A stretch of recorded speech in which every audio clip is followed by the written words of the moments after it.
وقالوا كونوا هودا أو نصارى تهتدوا قل بل ملة إبراهيم حنيفا وما كان من المشركين قولوا آمنا بالله وما أنزل إلينا وما أنزل إلى إبراهيم وإسماعيل وإسحاق ويعقوب والأسباط وما أوتي موسى وعيسى وما أوتي النبيون من ربهم لا نفرق بين أحد منهم ونحن له مسلمون فإن آمنوا بمثل ما آمنتم به فقد اهتدوا وإن تولوا فإنما هم في شقاق فسيكفيكهم الله وهو السميع العليم صبغة الله ومن أحسن من الله صبغة ونحن له عابدون ولا تحاجوننا في الله وهو ربنا وربكم ولنا أعمالنا ولكم أعمالكم ونحن له مخلصون أم تقولون إن إبراهيم وإسماعيل وإسحاق ويعقوب والأسباط كانوا هودا أو نصارى قل أأنتم أعلم بالله ومن أظلم ممن كتم شهادة عنده من الله والله غافل عما تعملون تلك أمة قد خلت لها ما كسبت ولكم ما كسبتم ولا تسألون عما كانوا يعملون.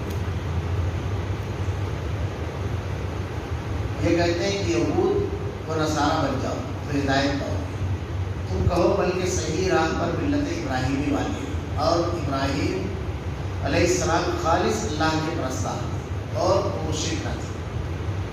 اے مسلمانوں تم سب کہو کہ ہم اللہ پر ایمان لائے اور اس چیز پر بھی جو ہماری طرف اتاری ہے اور جو چیز ابراہیم اسماعیل اسحاق یعقوب علیہ السلام اور ان کی اولاد پر اتاری ہے اور جو کچھ اللہ کی جانب سے موسیٰ عیسیٰ علیہ السلام اور دوسرے انبیاء کرام دیے گئے ہم ان میں سے کسی کے درمیان فرق نہیں کرتے. ہم اللہ کے فرمانبردار ہیں. اگر وہ تم جیسا ایمان لائے تو ہدایت پائیں اور اگر منہ موڑے تو صحیح اختلاف میں. اللہ تعالیٰ ان سے عنقریب آپ کی کفایت کرے گا. وہ خوب سننے اور جاننے والا ہے. اللہ کا رنگ اختیار کرو اور اللہ تعالیٰ سے اچھا رنگ کس کا ہے؟ ہم تو اسی کی عبادت کرنے والے ہیں. آپ کہہ دیجیے کہ تم ہم سے اللہ کے بارے میں جھگڑتے ہو جو ہمارا اور تمہارا رب ہے. ہمارے لیے ہمارے اعمال اور تمہارے لیے تمہارے اعمال. ہم تو اسی کے لیے مخلص ہیں. کیا تم کہتے ہیں کہ ابراہیم اور اسماعیل اور اسحاق اور یعقوب علیہ السلام اور ان کی اولاد یہودی یا نصرانی تھے؟ کہہ دو کیا تم زیادہ جانتے ہو یا اللہ تعالیٰ؟ اللہ کے پاس شہادت چھپانے والے سے زیادہ ظالم اور کون ہے؟ اللہ تعالیٰ تمہارے کاموں سے غافل ہے. یہ امت ہے جو گزر چکی. جو انہوں نے کیا ان کے لیے اور جو تم نے کیا تمہارے لیے. تم ان کے اعمال کے بارے میں سوال نہیں کیے جاؤ. وقالوا كونوا هودا ونصارى تهتدوا قل بل ملة إبراهيم حنيفا وما كان من المشركين. یہ کہتے ہیں کہ یہودی و نصارہ بن جاؤ تو ہدایت پاؤ. اللہ رب العالمین نے جو کمیاں اور خرابیاں اہل کتاب کے اندر پیدا ہو گئی اور جس کمیوں اور خامیوں کو دور کرنے کے بجائے وہ اسے اپنے خوبی سمجھتے ہیں. اللہ رب العالمین نے ان خامیوں کو واضح کیا.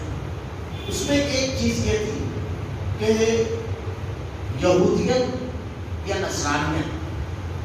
اللہ رب العالمین نے یہودی بننے یا نصرانی بننے کا حکم نہیں دیا بلکہ اللہ رب العالمین نے جو حکم دیا ہے اللہ کے نازل کردہ وحیوں کو ماننے کا. گروہ اور فرقہ بندی کرے کیونکہ اللہ نے رب العالمین نے ارشاد فرمایا ہے کان الناس امۃ واحدہ. پہلے سب ایک امت تھی اور اللہ کے جتنے بھی انبیاء کرام ہیں سب توحید کے داعی. تو ان کے ماننے والا اللہ رب العالمین کے پیغام کی طرف دعوت دینے والا ہوتا ہے نہ کہ جماعت اور گروہ کی طرف. لیکن یہودیت اور نصرانیت جو ایک طبقہ ایک جماعت ایک فرقہ بن گئی اور بہت سارے عقائد انہوں نے اپنی طرف سے دین میں ڈال لیے. اب ان کا یہ کہنا تھا کہ آپ ہماری جماعت میں آ جاؤ وضاحت کرو. یعنی حق کا معیار انہوں نے اپنے بنائے ہوئے گروہ کو بنا لیا نہ کہ اللہ کی نازل کردہ ہدایت. یہ بہت بڑا فرق ہے. بہت بڑی چیز ہے جو لوگوں کے درمیان آ جاتی ہے. غیر محسوس انداز میں شیطان ڈال دیتا ہے اور آدمی اس کو سمجھ نہیں پاتا ہے. اللہ رب العالمین کا بڑا کرم ہے کہ اللہ نے اس کو واقعات کے تناظر میں اور اہل کتاب کی گمراہی کی فکروں کے تناظر میں یعنی گمراہ فکر جو ہوتی ہے اس کے تناظر میں اللہ نے پیش کیا. کیا دعوت دے رہے وہ کہتے ہیں وقالوا كونوا هودا ونصارى تهتدوا. یہ کہتے ہیں یہودی اور نصارہ بن جاؤ تو ہدایت پاؤ. اللہ کے نبی صلی اللہ علیہ وسلم کیا کہتے ہیں قل هذه سبيلي ادعو الى الله علی بصیرۃ علی ومن اتبعنی، مت میں اللہ کے راستے کی طرف دعوت دینا، گروہ اور جماعت کی طرف نہیں. اور انہیں تبع الا ما یوحی الیک، میں تو صرف وحی کی اتباع کرتا ہوں، خود اپنے بارے میں یہ کہتے. تو آپ کو اگر پیغام اور دعوت دینا تھا تو گروہ اور جماعت کی نہیں دینا تھا کہ فلاں گروہ اور فلاں جماعت میں آ جاؤ. اللہ کی نازل کرتا ہے ہدایت دینا، قرآن و حدیث کی دعوت دینا تھا. ان لوگوں نے جب یہ دعوت دی تو اللہ نے کیا جواب دیا؟ تم کہو بلکہ صحیح راہ پر ملت ابراہیمی والے ہیں. قل بل ملت ابراہیم حنیفا. حضرت ابراہیم علیہ السلام کی ملت کیا ہے؟ حضرت ابراہیم علیہ السلام کی دعوت کیا ہے؟ حضرت ابراہیم علیہ السلام کا مذہب، مسلک، منشا کیا ہے، فکر کیا ہے؟ سب سے پہلی چیز یہ، انہوں نے دین کو باپ دادا سے نہیں لیا، کیونکہ باپ دادا سے اگر لیتے تو آپ کے والد تو بت فروش تھے، بت شکن نہیں تھے. حضرت ابراہیم علیہ السلام بت شکن نہیں رہتے، تحقیق کی انہوں نے. پورا واقعہ آپ نے بارہا سنا ہوگا، اور ابھی بقرعید آ رہی ہے، مزید تفصیل سے سنیں گے کہ آپ نے ستاروں کو دیکھا، چاند کو دیکھا، سورج کو دیکھا. اس کے بعد جملہ کیا ہے؟ انی وجہت وجہی للذی فطر السماوات والارض حنیفا. سب طرف سے اپنے رخ بڑھا کر خالص اللہ کی طرف کر لیا، اللہ کی طرف کرنے کا، صرف اس کی عبادت اور اس کے احکامات پر عمل کرنے کا. اس نے جو حکم دیا، جیسا حکم دیا بس اس کو ماننا.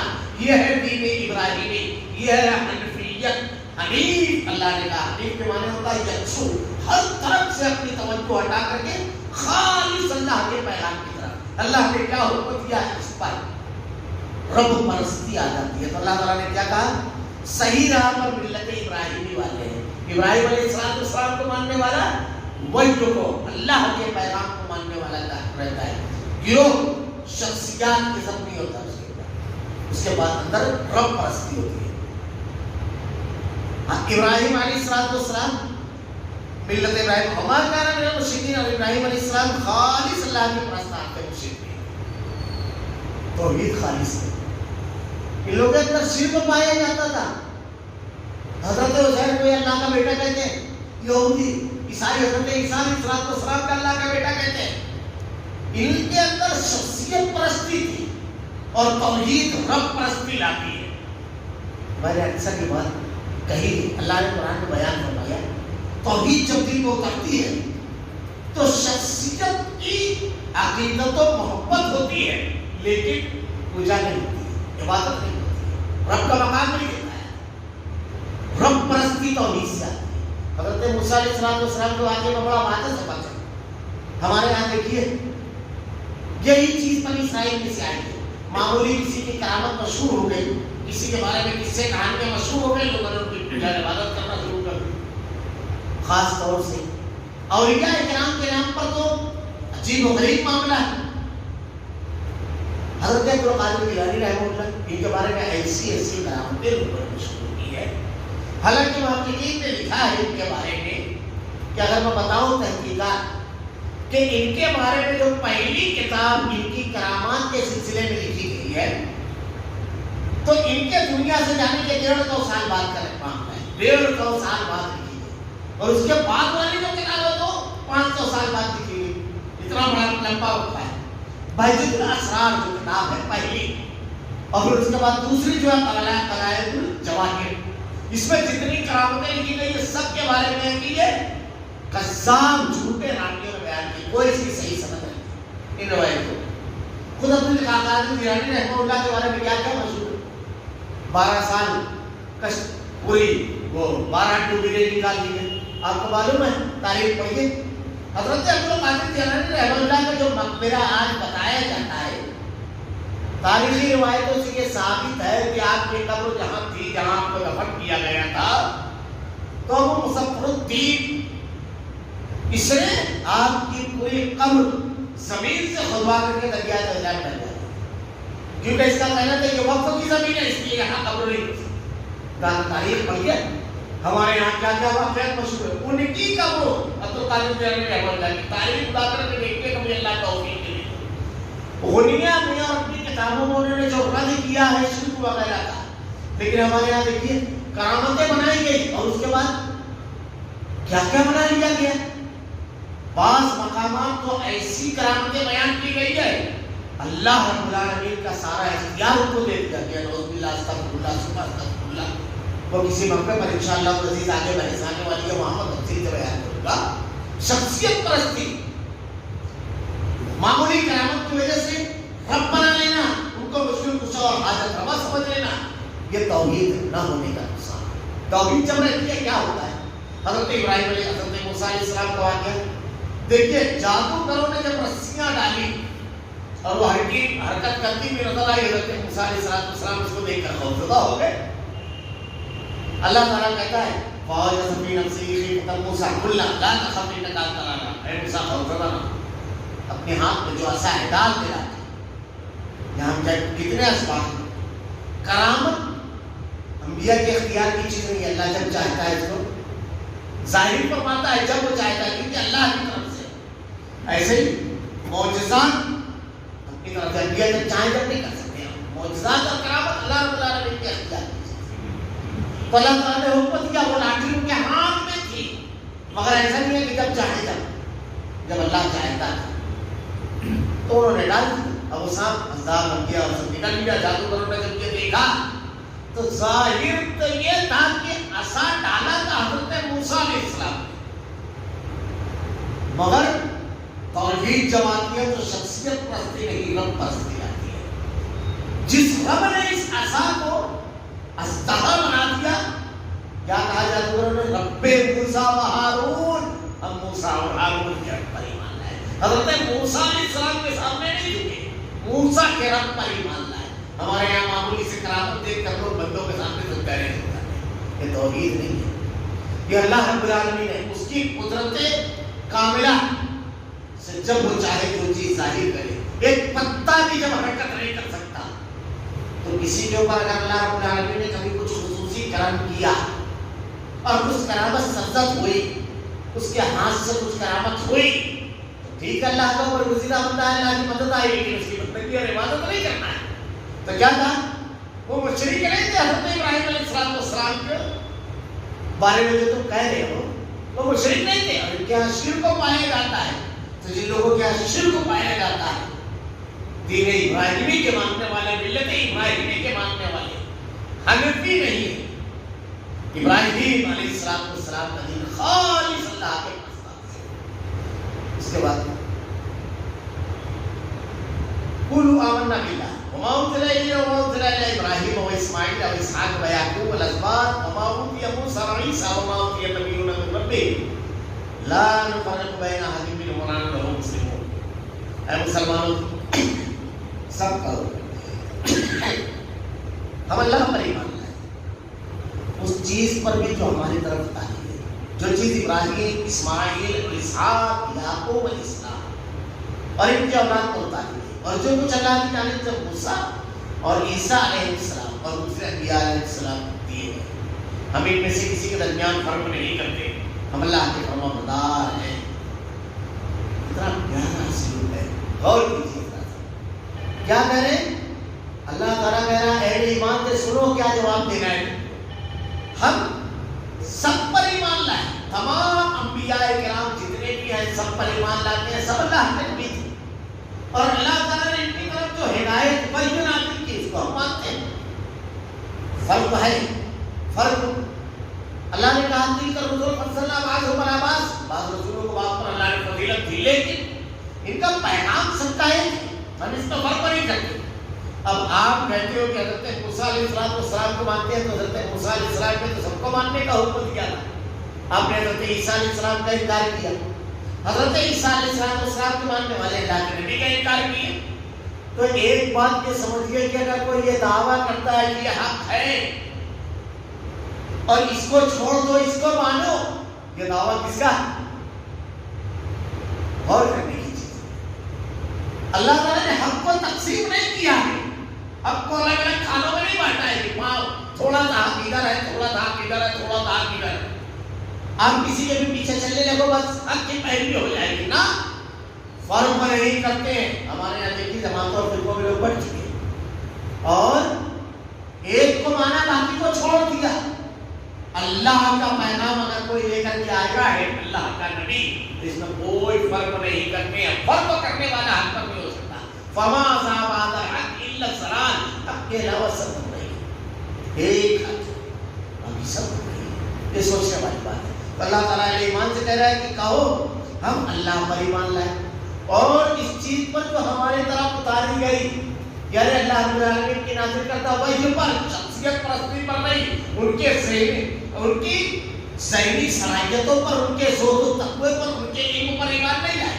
اللہ نے جو نازل کیا ہے اس پر ہم اس کا کوئی فرق نہیں کرتے اور ہم ان میں سے کسی کے درمیان فرق نہیں کرتے. ہم اللہ کے فرما بردار ہیں. اللہ تعالیٰ نے کہا جو میں نازل کرتا ہوں اس کی اتباع پیروی کرو. یہ بڑی اہم چیز ہے.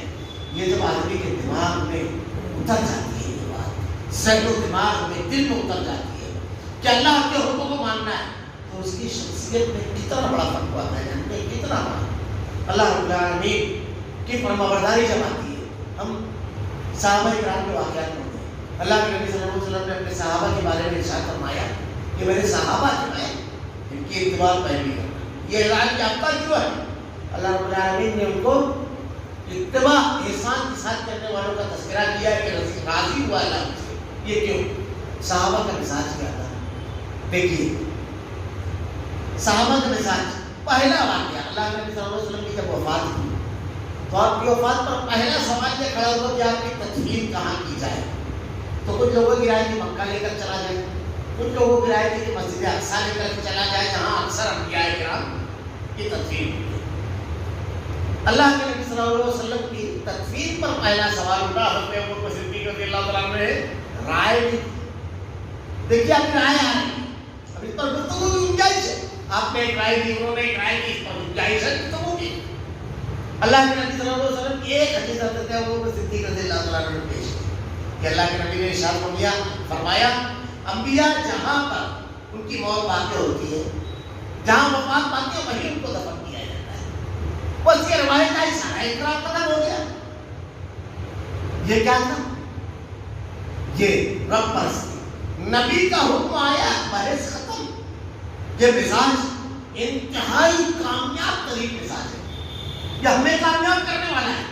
ابھی جو پیچھے ایک آیت گزری آگے بھی آنے والی ہے. تم سے اگلوں کے بارے میں پوچھا نہیں جائے گا وہ کتنے حق پر تھے، تم ان کی کتنی اتباع کرے نا. اللہ تم سے پوچھے گا تم نے قرآن کو مانا ہے، نبی کے پیغام کو مانا ہے.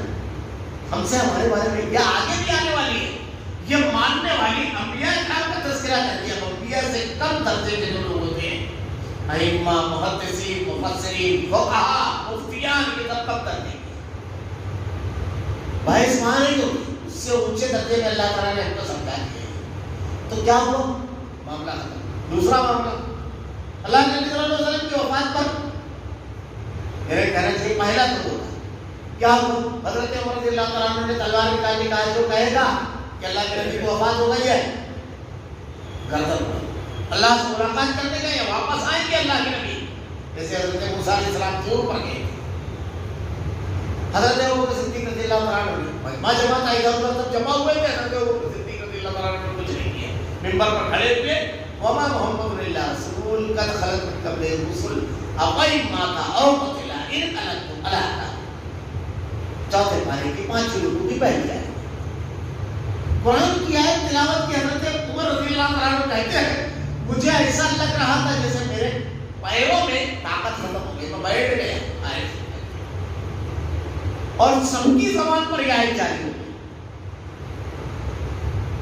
دیکھیے اللہ کے نبی سے سب سے زیادہ محبت کرنے والے کلام الہی کی ایک آیت نے ساروں کا ذہن بدل دیا کہ اللہ کے نبی وفات پا چکے. تیسرا اطلاع امیر المومنین کا ہوتا ہے. سقیفہ بنو ساعدہ میں صحابہ بیٹھے ہوئے، انصار مہاجرین یہ رہے گئے، پھر ایک سال انصار ایک سال مہاجرین، یہ سب گفتگو چل رہی ہے. ایک حدیث اللہ کے نبی کی حضرت ابوبکر صدیق رضی اللہ تعالیٰ عنہ نے پیش کی، علیہ مدد سارا اعتراف. یہ کیا چیز ہے؟ یہ صحابہ کا مزاج، نبی کی حدیث، رب کا کلام، اپنی رائے، شخصیت پرستی، حالات، ماحول سب بس آمنا صدقنا. یہ سمجھ لیجیے حقیقی کامیابی یہی ہے.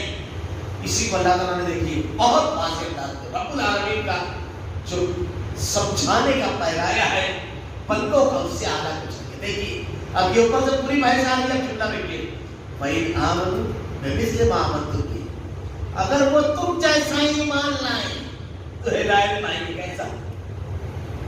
صحابہ کرام کی طرح تم جیسا ایمان لائیں. اب اللہ نے سمپل اور نمونہ صحابہ کو بنایا. صحابہ کا ایمان کیسا تھا؟ سمعنا واطعنا، سنا اس کے بعد کیا نہیں کہا. حضرت عمر رضی اللہ تعالیٰ عنہ کو نہیں سمجھتا تھا، حضرت ابو ذر غفاری کو نہیں سمجھتا تھا، حضرت ابو صدیق رضی اللہ تعالیٰ عنہ کو نہیں سمجھتا تھا. ان کے بعد میں تو کوئی حدیث ہوگی نا، کتنے بڑے فقیہ تھے وہ. فقیہ کتنے بڑے تھے جانتے ہیں؟ حضرت ابو صدیق رضی اللہ تعالیٰ عنہ، حضرت عمر رضی اللہ تعالیٰ عنہ کتنے بڑے فقیہ تھے. یہ لوگ ان کی فقاہت کس مقام پر پہنچی ہوئی تھی. انشاءاللہ کسی محض نما مفصل بیان کروں گا کسی وقت میں. ایک دو واقعات یہ دیکھیے. اللہ رب العالمین نے قرآن کی سورت نازل فرمائی. اذا جاء نصر الله والفتح ورأيت الناس يدخلون في دين الله افواجا فسبح بحمد ربك واستغفر انه كان توابا. کیا کہہ رہے اللہ تعالیٰ کہ دین میں اب لوگ فوج در فوج داخل ہو. اللہ کے نبی کو ارشاد فرما رہا ہے. یہ ارشاد فرمانے کے بعد اللہ تعالیٰ ارشاد فرما رہا ہے بس فسبح، تو اپنے رب کی تسبیح بیان کرو، استغفار کرو. حضرت کتنی بڑی خبر ہے کہ دین میں اب لوگ فوج در فوج داخل ہوں گے. خوشخبری. حضرت ابوبکر صدیق رضی اللہ عنہ رونے لگے اس وقت سے. کسی نے کہا اس بزرگ کو دیکھیے اتنی بڑی خوشخبری ہے اور رو رہے. جب آپ سے پوچھا گیا تو آپ نے ارشاد فرمایا ہے اللہ کے نبی صلی اللہ علیہ وسلم کے دنیا سے رخصت ہونے کا اعلان ہے. اب آپ کا کام ختم ہو گیا. اب آپ استغفار کیجیے اور اللہ کی بڑائی بیان کیجیے، کیونکہ اب اللہ کی جناب میں آپ کو جانا ہے. اور وہی صحابہ کرام کی مگر واقعات بیان کریں کہ ایک بات اللہ کے نبی صلی اللہ علیہ وسلم کہتے ہیں صحابہ کرام سے جو نتائج نکالتے ہیں حیرت زدہ. لیکن یہ سب کچھ نہیں آتا. اللہ کا کلام آیا ختم، اللہ کے رسول صلی اللہ علیہ وسلم کی حدیث آئی ختم، سب بات. یہ ہے ایسا ایمان. دلیل رب کا پیغام اگر آ گیا تو پھر اپنی ذہانت، اپنا علم، اپنی فقاہت، اپنی عقیدت، اپنی محبت، اپنی گروہی عصبیت، اپنے باپ دادا سے چلے ہوئے رسم و رواج سب کو قربان کر کے کہو سمعنا واطعنا، سنا اور اطاعت کی. یہ پیمان اللہ تعالیٰ صحابہ کرام کا جو بیان کر رہا ہے یہی تو صحابہ کو کیا کہا اگر وہ تم جیسا ایمان لائے تو ہدایت پائیں گے، اور اگر وہ منہ موڑے تو صریح اختلاف میں ہے. اللہ تعالیٰ ان سے قریب آپ کی کفایت کرے گا اور خود سننے اور جاننے والا ہے. اب ان کی پرواہ نہیں کرنا ہے. ایسے کفایت کی اللہ نے بنو قریظہ، بنو نذیر، بنو قینقاع یہ پورے علاقے خالی ہوئے، نکالے گئے، قتل کیے گئے. یہود و نصارہ کہتے تھے نا ہمارے یہاں آ جاؤ. کامیابی کبھی نہیں ملی. اللہ کی توحید اور اللہ کے پیغام کو ماننے والوں کے لیے کامیابی ہے. صبغۃ اللہ ومن احسن من اللہ صبغہ ونحن له عابدون. اللہ کا رنگ اختیار کرو. رنگوں میں سب سے بہترین رنگ اللہ کا ہے. اس میں کئی ایک چیز ہے. یہودی جو ہے جب کوئی یہودی بنتا ہے تو ایک خاص قسم کا قلم پانی میں ڈال کر کے غسل کرواتے ہیں، اور عیسائی جو ہے زرد رنگ کا رنگ ڈالتے ہیں، بپتسمہ کہتے ہیں اس کو. تو جب کوئی عیسائیت قبول کرتا ہے یا بچہ رہتا ہے تو اس کو جب وہ رنگ میں نہلا دیتے ہیں تو سمجھ لیتے ہیں عیسائیت میں داخل ہوتی ہے. اللہ رب العالمین نے شاہ فرماتا ہے رنگوں میں بہترین رنگ اللہ کا رنگ ہے. صبغۃ اللہ ومن احسن من اللہ صبغہ ونحن له عابدون. اللہ کا رنگ کیا ہو؟ اللہ کا رنگ کیسا ہے؟ اللہ جو حکم دے ہوئے اس کو ماننے میں، جس سے روک کر اٹھ جاؤ. اللہ کی رضا اور خوشنودی تمہارے سامنے رہنا چاہیے. اللہ کا رنگ ہے. اور صحابہ کرام اسی رنگ میں رنگے ہوئے تھے. تو آپ کو اس رنگ میں رنگنا ہے جو اللہ کا رنگ ہے، اس کے پیغام کا رنگ. یعنی آپ تجارت کرتے ہوئے میدان تجارت میں جب آپ کو دیکھے تو کہیں گے کہ تو مسلمان ہے. گفتگو کرتے ہوئے دیکھے تو مسلمان ہے. ہر جگہ آپ کا نظریہ، آپ کا عقیدہ اللہ کی وحی آپ کے عمل میں بولنا چاہیے. یہ کیا کہا؟ مرثد بن ابی مرثد غنوی رضی اللہ تعالیٰ عنہ کی صحابی کا بہت طاقت ہوتی ہے. ان کی طاقت کا یہ عالم تھا کہ زمانے جاہلیت میں گھوڑے کی پیروں کو دو پیر پہلے جو 4 پیر ہوتے ہیں تو باندھ کر کے اس کو کاندھے پر رکھ کر دیوار باندھتا ہے، اللہ نے اجازت دی۔ جب ایمان قبول کیا تو اللہ کے نبی نے کہا کہ اب اس کو اسلام کے لیے رکھیں، جتنے جذبے ہیں سب صحیح ڈھنگ سے خرچ کرنا اسلام یہی سکھاتا ہے۔ کیا کہا کہ جو مسلمان ایمان کی بنیاد پر مشرکین مکہ کی قید میں ہو تو چھوڑو۔ تو ایک صحابی کو چھوڑانے کے لیے کیا واقعہ لمبا ہے، تو ایک خاتون جس سے ان کے زمانہ جاہلیت سے تعلقات تھے، بری خاتون تھی، تو اس نے جب دیکھی رات کی تنہائی سناٹا اندھیرا جو حضرت مرثد بن ابی مرثد غنوی رضی اللہ تعالیٰ عنہ کو دعوت دی بنائی، ایک جملہ تھا لیکن یہ دیکھیے صفت اللہ یہ ہے۔ کیا کہا آپ نے؟ جب اس نے دعوت دی تو کہا میں مسلمان ہو گیا، یعنی اب میری نفسانی اور جنسی خواہش بھی رب کے خود اس کی رضا اور مشورے کی پابند ہو گئی ہے۔ اب نکاح کر کے ہی اس کو یہ خواہش کو میں پائے تکمیل تک پہنچاؤں گا، اسے پوری کروں گا۔ رات کی تنہائی تھی، سناٹا تھا، کوئی دیکھنے والا نہیں تھا، عورت آواز دے رہی ہے، گناہ کی دعوت دے رہی ہے، جملہ دیکھیے میں مسلمان ہو گیا۔ اللہ اپنی بے شمار رحمت نازل فرما مرثد بن ابی مرثد غنوی رضی اللہ تعالیٰ عنہ۔ اس کے بعد واقعہ کہتے ہیں کہ اس نے کہا کہ اگر تم نہیں آئے، تم نہیں آؤ گے تو میں لوگوں کو جگا کر کے تمہاری اطلاع دے دوں گی، کہا فرمانے۔ اب دیکھیے پہلے تو گناہ کی دعوت رکے، اب دھمکی۔ اس نے آواز دی، آپ چھپ گئے، ایک جگہ چھپے ہوئے تو وہ لوگ پیشاب کر رہے تھے، وہ چھینٹے آ رہے تھے آپ کے اوپر۔ پھر اس کے بعد جب اپنے ڈیروں میں لوگ چلے گئے، پھر وہ صحابی کو جو بندے ہوئے تھے ان کو ویسے ہی کاندھے پر لاد کر کے اور لے کر کے نکلے۔ یہ اللہ کے رنگ میں رنگ جانا کہ جب کوئی شخص دعوت دے برائی کی، اللہ کے پیغام کی مخالفت کی، تو وہ یہ نہ کہے میں فلاں کی ہوں، فلاں جماعت کا ہوں، میری یہ ضرورت ہے، میری یہ خواہش ہے، یہ سب نہ کہے۔ یہ اللہ کا حکم ہے، یہ رسول کا فرمان ہے، یہ اللہ کا رنگ ہے، اور یہ اگر آ گیا سمجھ لیجیے کہ ہم کامیاب ہو گئے۔ اللہ رب العالمین اپنے رنگ میں ہم کو ڈھال دے رب العالمین، اور صحابہ کرام والا مثال دے رب العالمین۔ آگے اللہ نے ارشاد فرمایا قُلْ تُحَاجُّونَنَا فِي اللَّهِ وَهُوَ رَبُّنَا وَرَبُّكُمْ وَلَنَا أَعْمَالُنَا وَلَكُمْ أَعْمَالُكُمْ وَنَحْنُ مُخْلِصُونَ۔ جو ہمارا اور تمہارا رب، آپ کہہ دیجئے کہ تم اللہ کے بارے میں جھگڑتے ہو؟ جو تمہارا اور ہمارا رب ہے، ہمارے لیے ہمارے اعمال، تمہارے لیے تمہارے اعمال، ہم تو اسی کے لیے مخلص ہیں۔ تم جو کر رہے ہو اللہ کا تم کو جواب دے رہے ہیں، ہم جو کر رہے ہیں ہم کو جواب دے رہے ہیں، ہم خالص اللہ کے پرستار ہیں۔ یہ مانو یہ مانو یہ سب مت، کیا ماننا ہے؟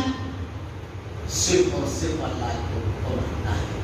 دیکھیے یہاں پر ذرا سا ایک چیز کا فرق ذرا سا الگ کر دیں۔ ہمارے عام طور سے اس کی وجہ سے لوگ مغالطہ دیتے ہیں یا مغالطے میں پڑ جاتے ہیں۔ آگے تیسرے بارے میں ایک بڑی زبردست بات آئی کہ حضرت عیسیٰ علیہ السلام جب ان کے بارے میں یہودیوں نے مخبری کی بادشاہ کے پاس اور ورغلا کر کے ان کے قتل کے لیے تیار کر دیا، تو یہ ایک مکان میں بیٹھے ہوئے تھے اپنے ساتھیوں کے ساتھ۔ وہ واقعہ پورا اپنے مقام پر تفصیل سے آئے گا۔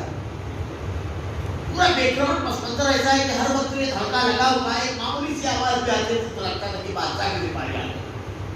وہاں قرآن میں بڑے پیارے انداز میں کہا ہے، اللہ تعالیٰ نے کہا اس قال اللہ یا عیسیٰ، اے عیسیٰ، کہا اللہ نے اے عیسیٰ علیہ السلام، انی متوفی کا میں مانتا فراہم میں ہوگا، گرو کھاؤں گا، وہ ہوتا ہے وہ بات ہے۔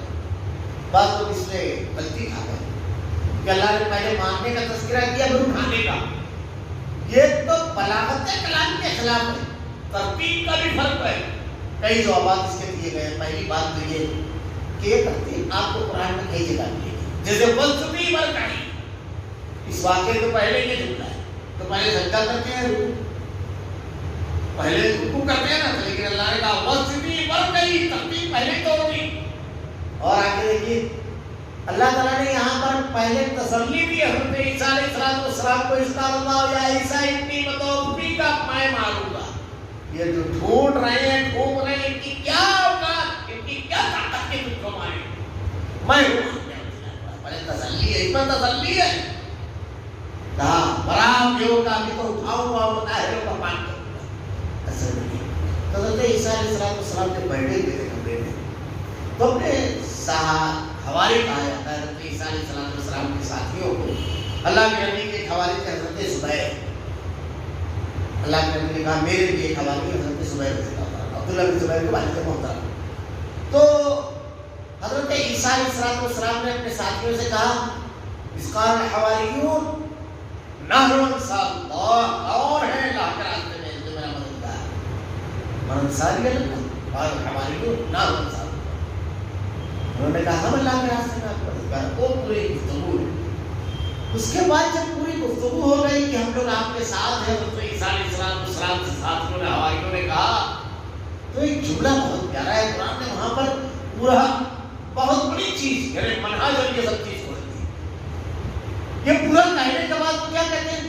ربنا آمنا بما انزلت واتبعنا الرسول فاکتبنا مع الشاہدین. بہت پیارا تھا قرآن کی ہر آیت اپنی جگہ ایک چمکتا ہوا روشن چاند کی طرح ہے. کیا کہا ربنا آمنا، کیا کہا انہوں نے؟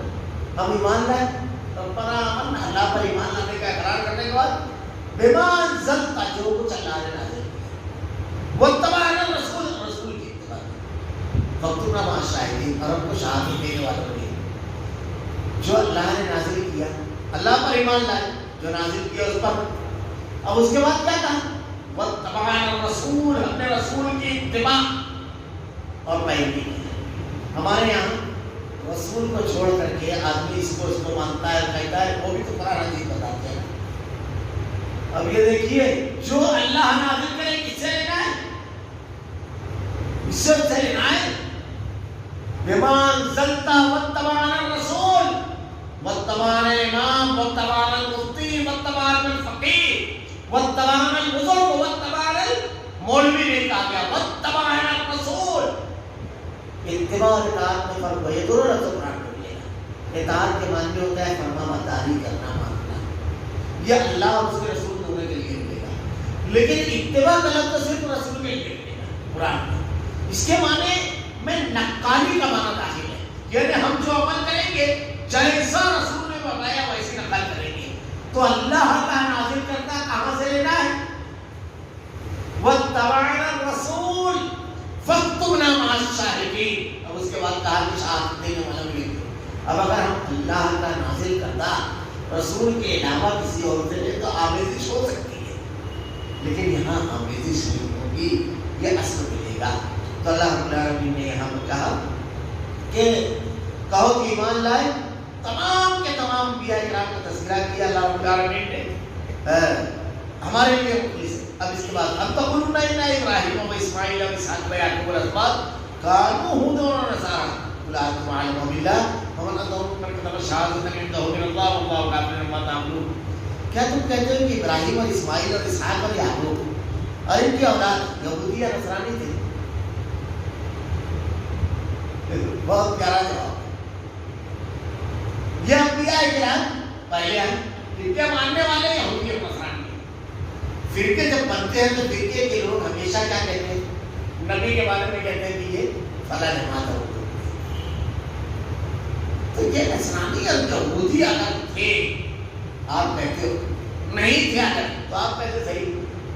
فرقے تو بعد میں بنتے ہیں نبی کے بعد. اللہ رب العالمین نے جو سوال کیا ہے جتنے بھی جماعتیں اور فرقے بعد میں بن کے دیکھیے، یہود اور نصارہ کا بھی ایسے ہی ہے. اللہ تعالیٰ نے کہا یا اہل الکتاب لم تحاجون فی ابراہیم وما انزلت التوراۃ والانجیل. تورات اور انجیل تو حضرت ابراہیم علیہ السلام کے بعد نازل ہوئی. فرقے سب نبی کے بعد بنے تھے. یہ حق کیسے ہو سکتے ہیں؟ نبی کے دور میں تو تھے ہی نہیں. اتنی موٹی سی بات آپ کی عقل میں نہیں آتی. اللہ تعالیٰ نے یہاں پر کہا ابراہیم، اسماعیل اور اسحاق اور یعقوب علیہ السلام اور ان کی اولاد یہودی اور نصرانی تھے. کہہ دو کیا تم زیادہ جانتے ہو یا اللہ؟ اللہ تعالیٰ کہتا نا، اللہ تعالیٰ کہتا ہے یہودیت کو مانو، نصرانیت کو مانو. تم کہتے ہو یا اللہ؟ اللہ کے پاس شہادت چھپانے والوں سے بڑا ظالم کون ہے؟ اللہ نے کہا یہودی اور نصرانی بنو. اللہ تعالیٰ نے کہا مسلم بنو. ہمارے یہاں جتنی جماعتیں اور فرقے، کیا اللہ نے اس کا حکم دیا ہے؟ تو یہ کتمان علم بہت بڑا گناہ ہے. اللہ کے پاس شہادت چھپانے والوں سے زیادہ ظالم کون ہے؟ اللہ تمہارے کاموں سے غافل نہیں ہے. اب یہ پوری بحث کا تکملہ دیکھیے، ایک آیت میں آ گئی پورا تکملہ. القوم تکرر لہا ما کسبت ولکم ما کسبتم ولا تسألون عما كانوا يعملون. وہ امت، یہ امت جو گزر چکی، جو انہوں نے کیا ان کے لیے اور جو تم کرو گے تم نے کیا تمہارے لیے. اب تم ان کے بارے میں بحث تکرار نہ کرو. فلاں ہوتے تو حق پر تھے، فلاں حق پر تھے، آپ کی سب پر تھے. یہ سب اللہ تعالیٰ تم سے ان کے بارے میں نہیں پوچھے. بہت ساری چیزیں اس میں ختم ہو گئی. رابطی آج تک یہ بحث کر رہا ہے. سقیفہ بنو ساعدہ میں جو ہوا، پہلے خلیفہ حضرت علی رضی اللہ تعالیٰ عنہ کو ہونا چاہیے. آج تک یہ بحث کر رہا ہے. جنگ جمل اور جنگ صفین پر آئے گا وہ بحث کر رہے ہیں. ابھی محرم آئے گا، حضرت حسین رضی اللہ تعالیٰ عنہ حق پر تھے یا حضرت یزید چالو ہو جائے گا. اللہ رب العالمین نے کہا وہ گزر چکے، اللہ کی جناب میں پہنچ گئے، ان کے عمل کے بارے میں ان سے پوچھا جائے گا. تم سے کیا کیا جائے گا؟ تم ان کے اور تم نے جو کیا ہے تم سے سوال کیا جائے گا. تم ان کے اعمال کے بارے میں سوال نہ کیے جاؤ گے، تم سے یہ نہیں پوچھا جائے گا بتا دونوں میں کون تھا، تم نے کیا کیا یہ تم سے پوچھا جائے گا. تم نے قرآن مانا، تم نے حدیث مانی، تم نے اللہ کے حکم کی فرما برداری کی، تم کو جب بھی سمجھ میں آ جائے گا اللہ کے رنگ نکل جاؤ گے، کامیاب ہو جاؤ گے. کامیابی کے تمام ضابطے اللہ نے یہاں بیان کر دیے، ناکامی کے تمام ضابطے واضح کر دیے. اب اس کے باوجود اگر آدمی ان کی اتباع میں بھی نہ کرے تو ناکام ہوگا. اللہ رب العالمین سے دعا ہے کہ رب العالمین تو نے جو ہدایت کے ضابطے بیان کیے ہیں رب العالمین اس کے اوپر عمل کرنے کی توفیق دے. الہ العالمین ہم سے ہمارے بارے میں سوال کیا جائے تو بالکل صاف دھوکوں کا الفاظ رب العالمین تو نے بیان کر دیا. اے اللہ رب العالمین ہم سے جو سوالات ہوں گے رب العالمین وہ عمل کرنے کی ہمیں توفیق دے. رب العالمین جو تم کو راضی کرنے والے ہیں، کامیاب کرنے والے ہیں رب العالمین. رب العالمین تیرے کلام اور تیرے نبی کی احادیث کو کردار عمل بنا دے، اس کے مطابق زندگی ڈھالنے کی توفیق دے رب العالمین. تیرے رنگ میں رنگ جانے کی توفیق دے رب العالمین. اللہ ہمارا خاتمہ ایمان کا فرما. ربنا لا تزغ قلوبنا بعد إذ هديتنا وهب لنا من لدنك رحمة إنك أنت الوهاب. سبحانك اللهم وبحمدك أشهد أن لا إله إلا أنت